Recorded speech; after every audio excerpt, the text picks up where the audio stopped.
It started out as a movie theater more than 80 years ago, but today, the Plaza Theater in downtown Glasgow, Kentucky, is more noted for its musical concerts. It opened in 1934. Bruce Aspley also owned the Trig Theater, which was just down the street on just a couple blocks. And he started building this in 1929, and it took 4 years because of the Great Depression. So they didn't have supplies, and they, kind of struggled to get those. But he had financed the entire thing prior to that, but they had, during that time period. So it opened in the spring of 1934, and then they had a small little fire. I think it was, if you ever look at the projector room, you'd know why. And then they reopened again later in the summer. So August 1934 is the official open date. He was prominent. His father was in the movie business, and they owned quite a few theaters throughout the state of Kentucky. Okay. And he owned a theater in Horse Cave, Kentucky, and then he purchased what was the Lions Opera House, which was what then became the Trig Theater. So he renovated that. And then that opened back in 1920s, maybe, okay. Like in the early, maybe before that, 1910s maybe, and then it closed in 1950 after this one had opened. Now, has this theater been open since 1934 without any interruption at all? No, there was a time period about 10 years. So it did run through the 90s, and then it changed hands, and during that time period, just the economy and the big, movie boxes opened up, and it just kind of fell to the wayside a little bit. And, ran down, and so the city bought it in 2000, and they reopened it, renovated it, and reopened it in 2005. If someone has never been here before, what in the world can they expect to see? Because there's a lot to see here. Just looking around where I'm standing from right here. Well, what we get a lot is that people can't believe that this is here, and they're grateful that it's here, and so are we.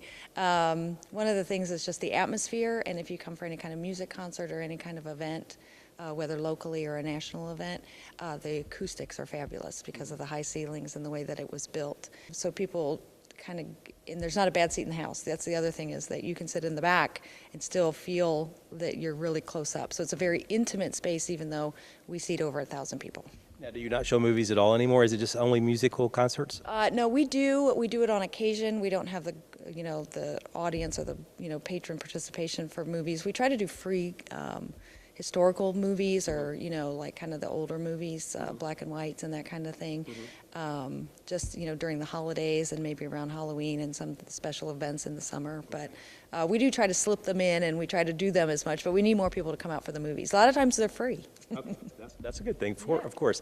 As I look around, I see balconies on the sides, on the walls. Can you talk about just the architecture and how rich in history it is?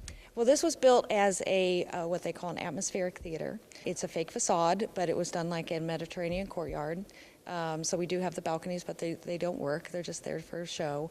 We also have moving clouds and twinkling stars. So when you're in the dark, we have a system that makes you feel like you're outside and enjoying the movie space. It went from the gilded age of movie theaters into more of a relaxed atmosphere, and that's when this was built. So how many, on average, would you say, how many musical events would you have at this theater each year? Oh, we probably do 2 or 3 a month. So it depends. So we do maybe 2 national acts a month, 1 to 2, and then we do have local events that come in. We do a lot of fun, local fundraisers use this facility, to raise money, and they do local musical events and that kind of things. Who is one of your bigger names that you've got coming up here pretty soon?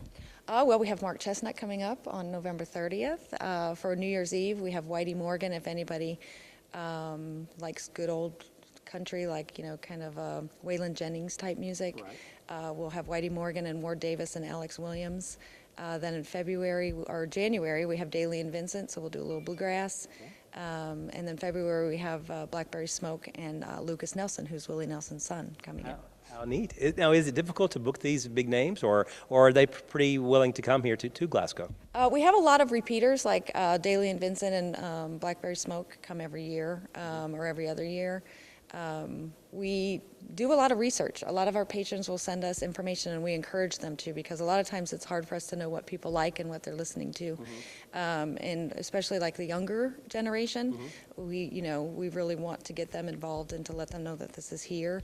So, we ask people to just go to our website and say, fill in the suggestion box and let us know who to look for. Because a lot of people that we got, like for New Year's Eve, Whitey Morgan was a suggestion from our patron, and we do that. We look at every single person that somebody suggests for us.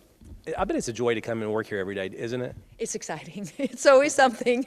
There's always something. We have a very dedicated volunteer staff, but we don't have, I'm the only full-time employee, and we have 2 part-time employees.